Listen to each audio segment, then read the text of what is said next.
Welcome to Spare Room Studio, a place to create and relax.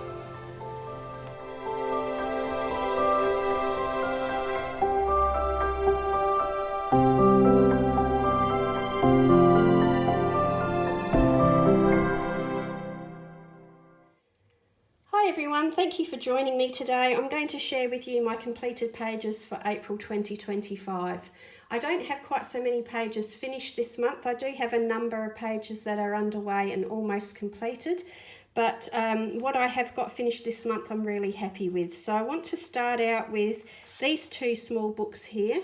They are Tiny Tales, a colouring pocket book, volume 1 and 2 from RJHampson. Russell very kindly gifted these books to me to share with you on the channel, and I have done a full flip through of both books, and then I have done some demonstrations at the end of the video, so have a look out for that if you're interested. Now these small books came about because there are a few of us in the colouring community who were asking Russell if it was possible to have these little illustrations here in a book of their own.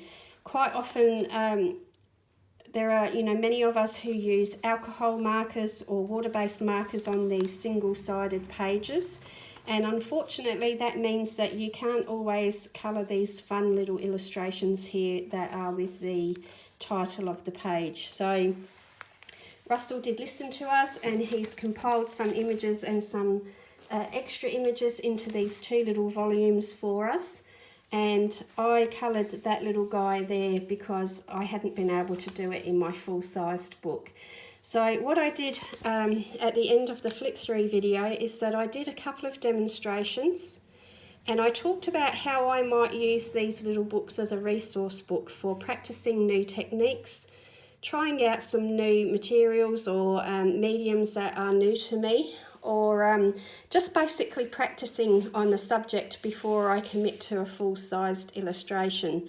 So I did this demonstration here using Papermate Flare pens and showing how fine liners can be used to build up colour for this pointillism type of technique. And just to show you that fine liners do indeed bleed through quite often, especially if you work over and over the same area before it has a chance to dry. But this sort of format is perfect for trying out those little ideas before you commit to your larger books. And in volume 2, I did the same sort of thing here with different types of markers, coloured pencils, and etc., and talked about how I could use this as a notebook for keeping colour palettes or ideas, talking, to myself about, what sort of notes I need to remember before I use these particular supplies again or whatever. So that was just a page that I started on camera to show you what I was talking about. And also I did this little page here with Sakura Koi colouring brush pens, and I talked about how if you're unfamiliar with the subject and you don't want to colour the full-sized image, this sort of format with the little images might be perfect for practicing before you move on to doing a large-scale version of the image. So they were just some demonstrations that I did for you at the end of that flip through video. So thanks again, Russell. Really appreciate you sending these little books. They're a lot of fun, and I look forward to seeing some more maybe in the future. So some more that I worked on with RJHampson Books was Hide and Seek, and I did this page here with my friend Jackie Conrad on Instagram, and we coloured this page here. I might just get these books out of the way. So we did this page for Easter, and I used Derwent Inktense pencils and then some Crayola coloured pencils over top. And as you can see, as usual, I used a lot of water, so I always get a lot of bending and wrinkling of the paper because I use so much water. But on this particular page I was far too impatient, and I actually did make a tear in the book there as well. So that's a bit unfortunate, but I'm really happy with the page. It's nice and vibrant and colourful for Easter. Now, one of the books that has been taking up quite a bit of my time this month is this one. because I am doing the colouring series on my YouTube channel. So every page, if you want to see how it has been coloured, it's there on the channel. And what I'm trying to do is use a range of medium that I own and different brands that I own, so that it doesn't get too monotonous for you, and it's just an opportunity for you to see how different things work. So this page was the first one of the month, Thanks a lot. I am colouring it in order, so from front to back. And this page was using Crayola Super Tips, Clicks, Pip Squeaks. They are all water-based markers, and then Crayola pencil over the top. So I enjoyed that one a lot. It was a bit challenging because I didn't have the full set of Crayola Super Tips at my disposal, and the colour range was lacking a little bit, so I ended up bringing the coloured pencils in at the end to help strengthen the colours, get some definition going, and just, you know, basically finish off the page. So that one is Thanks a lot. Next is Secret Recipe. This one is Neo Colour 2. I used some alcohol markers here on the border of this circular design, and then I used Artex pencils and a little bit of metallic gel pen to finish that one off. So in this video I showed a few different ways that I know of to work with the Neo Colour 2s. Next is Roman Senate. This page was coloured with alcohol markers first, and then some Prismacolor, I think it was, over the top. I'll just check my colouring planner and make sure of that one. So yes, Prismacolor. And again, nice vibrant colour with the alcohol marker base. It is one of my preferred ways to work with Russell's illustrations, because I feel like the super deep, vibrant, saturated colour really suits his illustration style. So I do enjoy working that way when I work in his books. And then Merry Monks was completed with Derwent Inktense pencil and then Prismacolor over the top. I'll just check on that one again. Yeah, Prismacolor.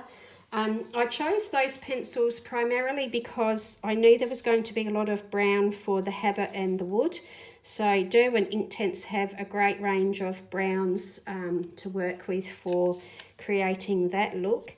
And I knew that I would want a range of greys to do the stone up here. So Prismacolor is perfect to do stone work because they have a great range of greys.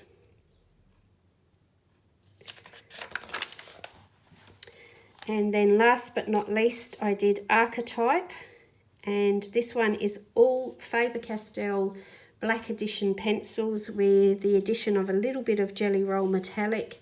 I wanted to keep it pretty simple, but just show exactly what the Black Edition pencils can do. I've had them for quite a long time and I don't use them very much anymore, and I really don't see people colour with them very often anymore. So I just wanted to share the Black Edition and, you know, encourage people, if they've got them in their collection, to start using them again as well. So the next one that will be done in the series and on camera will be One Frog Hamlet. I'm not sure what I'm going to do there yet, but I'm thinking I might try and include some acrylic paint markers in this page. So that is Lost in Time by RJHampson. Next, I'd like to share the Forest Girls colouring book by Apol, and this is my first page in this book. The book is pretty new to me, and I had no idea how the paper was going to cope with the amount of water that I like to use, and as you can see, it didn't cope very well at all. It was very wrinkled.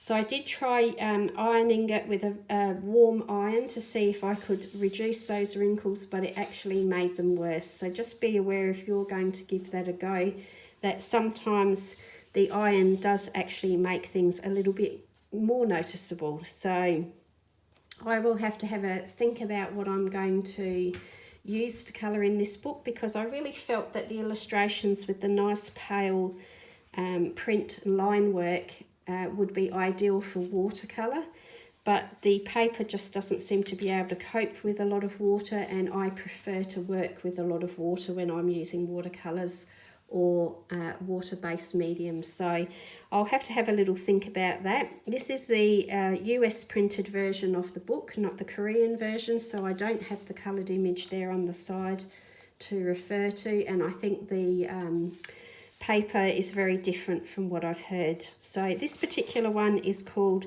The Scent of the Sun, and I used Faber-Castell Albrecht Dürer watercolour pencils with polychromos over top, and I did a video of this one, and in the video I showed that I'm not happy with how dark I went with the polychromos pencils over the top of this bench. So I showed you on the video how I would remedy that by erasing as much of it back off as I can. And whilst this isn't entirely how I had hoped the bench to turn out, it is much more like I had envisaged before I put the polychromos pencils over the top of it. So this area here was more like the sort of effect I was hoping to achieve. And I'm overall quite happy with the page. I know there's the damage there, but I quite accept that that happens because I use so much water, and being the first page in the book that I colour, you know, there's going to always be a bit of a learning curve till you know what the paper can cope with. So overall I'm happy with it, and it's a lovely little book. I just will need to think about how I'm going to address the issue with the water. So that is Forest Girls Colouring Book by Apol or Apple. Next I'd like to show you Symphony of Cute Animals, and this is Kanoko Agusa. I like Kanoko's work a lot. I really enjoy her colouring, her illustration style. And this month I've done a lot of work with Crayola coloured pencils. So I did this page here. This page was already coloured, and I think from memory it may have been Derwent Inktense pencil base and then possibly Artex pencils over the top. And I wanted to do a comparison with the Crayola pencils to see whether I could A, match the colour scheme, which I think has worked pretty well. The colours are very similar. But I also wanted to have that comparison to show people that you can create some really lovely pictures with the humble Crayola pencil. And every time I post pictures onto Instagram and I do these Crayola pencil pages, people are quite incredulous that you can achieve that with the Crayola pencils. So what tends to happen for me is that I'll have a particular brand of pencil out, I'll colour a page and really enjoy it or have some success with it, so I go on then to do several pages in that same book and with the same medium. So that's what happened here. I did this one for Easter. So this was Easter last year and this is Easter this year, and you can see from the results there that there really isn't very much difference in the intensity of the colour.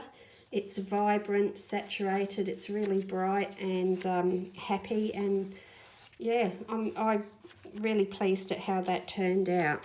So because of that, I went on to colour this particular page here. Again, around Easter with the rabbit theme. And this again is all purely Crayola coloured pencils. So I do have the Colours of the World set as well as the full range of the regular Crayola pencils. And then I do have a few random ones that have come out in small curated sets over the years. Pardon me. So what I did with this one was that I wasn't too sure about leaving this background white. I was in two minds whether to try and do like an off-white cream or beige, like this sort of colour in the background. And in the end, I decided to leave it and see how I felt about it. And I actually quite like that white background. I feel like it really makes the colours look clean and vibrant, and you know, it makes them pop a little bit more than they would perhaps on a coloured background. So if you're somebody that feels like you need to cover every inch of the page, have a think about leaving a white background every now and again. You can always come back later and add more colour, but sit with it for a while and see whether you actually enjoy having that little bit of white showing. So then I went on to the third one here, and I started colouring this one off camera. I think I'd only got the flowers done maybe and a bit of the sky or something like that, and I thought I would do a demonstration of how I get the Crayola colours so saturated, because I had a few people, you know, on Instagram say how wonderful the Crayolas looked, and you know, they could hardly believe that it was Crayola pencil. So I thought this would be a good opportunity to just show you how working in very, very light layers and just being a bit patient and working at it, you can build the colour up with your Crayola pencils really well. And also this was an opportunity to just share a very relaxed approach to colouring animal fur, and explaining that you don't need to necessarily colour every strand of hair when you're doing an animal. So that is a video on the channel as well if you're interested in seeing that one and you haven't looked at it already. So that's Symphony of Cute Animals by Konoko Agusa. Now next I have Maria Trolla, or Trolle. I'm not sure how to pronounce Maria's surname. This is my first book by her. I chose Universe because it is a compilation book from various books up to this point in time. And excuse me, I chose this one because having never coloured her work before, I really wasn't sure which book was going to suit me best.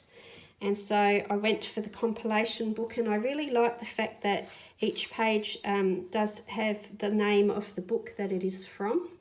And there are some new images in this particular version that is not in any other book. So it was just a nice, you know, collection of images to get a feel for whether I like Maria's illustration style. And I used Crayola coloured pencils again because this paper is new to me and it feels quite thick, but it's very, very smooth. I wasn't sure what was going to be best on such a smooth paper.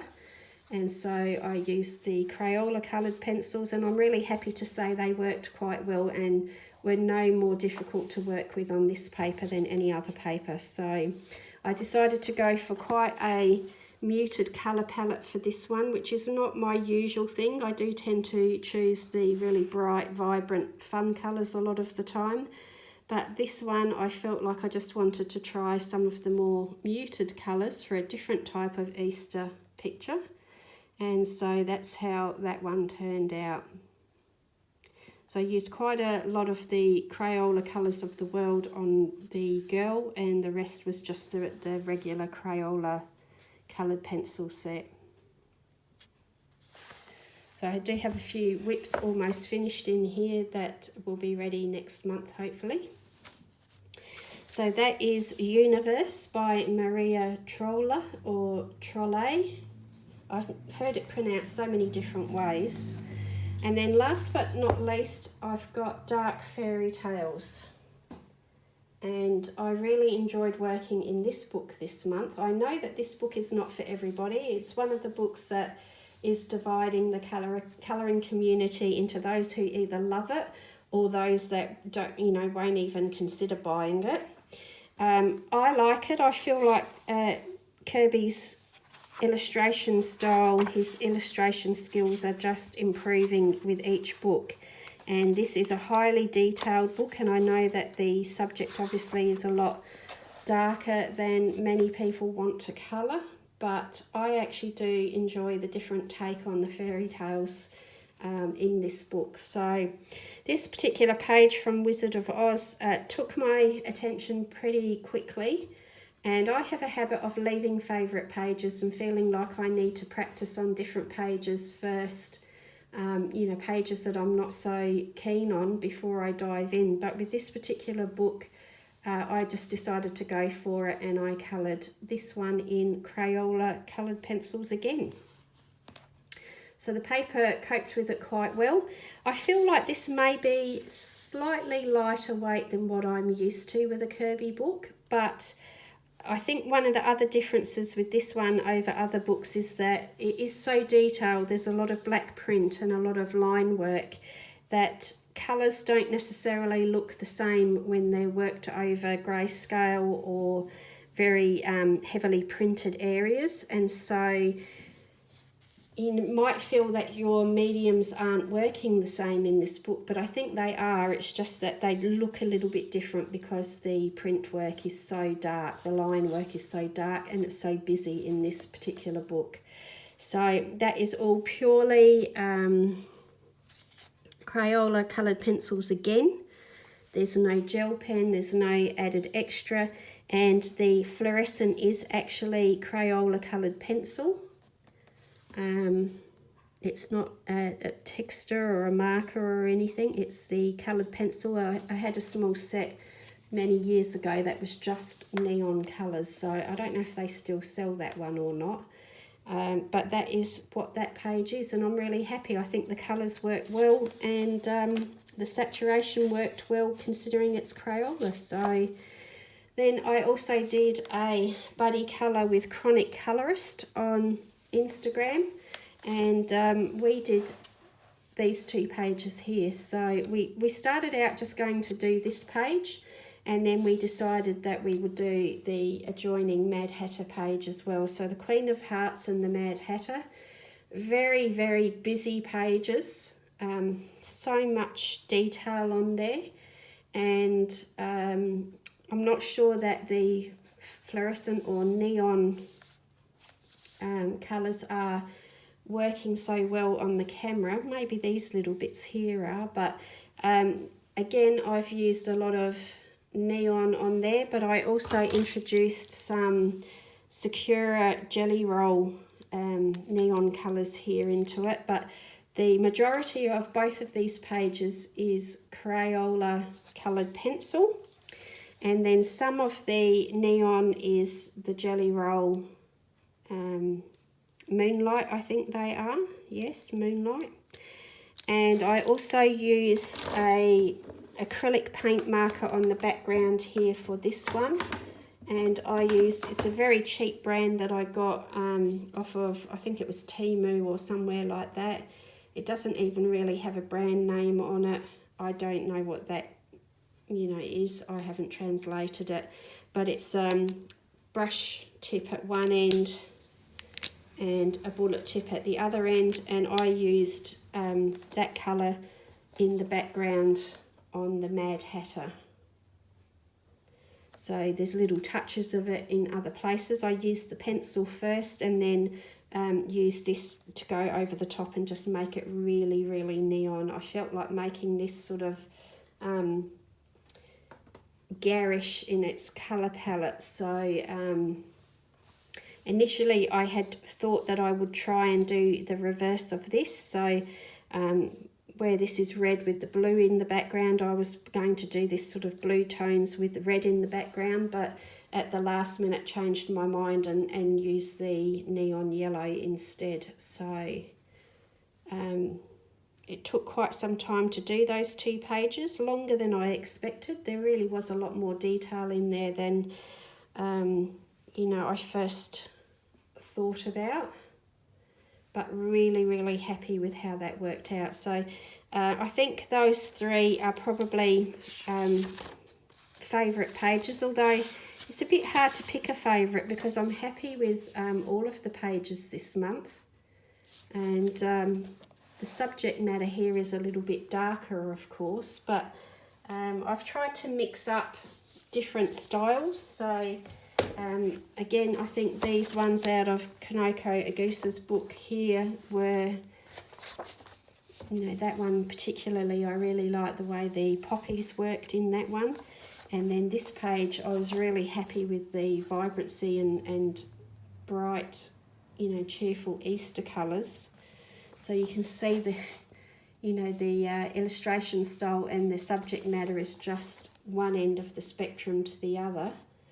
But it's fun to do that sometimes, you know, to have a month where you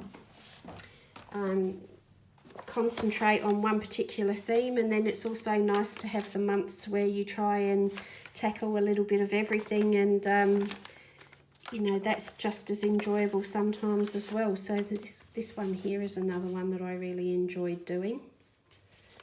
So you can see that generally I don't go for subtle. It's really not my usual thing. So that's why this one here is a little bit different as well, because it's very unlike everything else that I coloured for the month. So there you go. I hope you've enjoyed having a look at those pages. I know many of you do follow me on Instagram, and I know that you watch a lot of the videos too as I'm doing them. So thank you so much for doing that. But I think sometimes it's really interesting to look back on the month and actually see just what has happened in terms of the variety of illustrators and styles and mediums and so on. It's you know, kind of fun to go back and look at those things, I think, when you can see them all together. So thanks for joining me, and I look forward to colouring Mermaid in May. And I'm also going to be sharing with you soon some experimenting I've been doing with acrylic paint markers to try a different sort of medium and style again for you. So have a look out for that one. It should be coming up soon. So take care, everybody. I hope that you have had a great colouring month yourself. And I hope that you're looking forward to May, and lots of creativity and fun colouring to come in May as well. Take care, and I will see you again soon. Bye now. Thank you for joining me today. I hope you enjoyed the video. Please consider subscribing and hitting the notification bell. That way you won't miss out on the next one.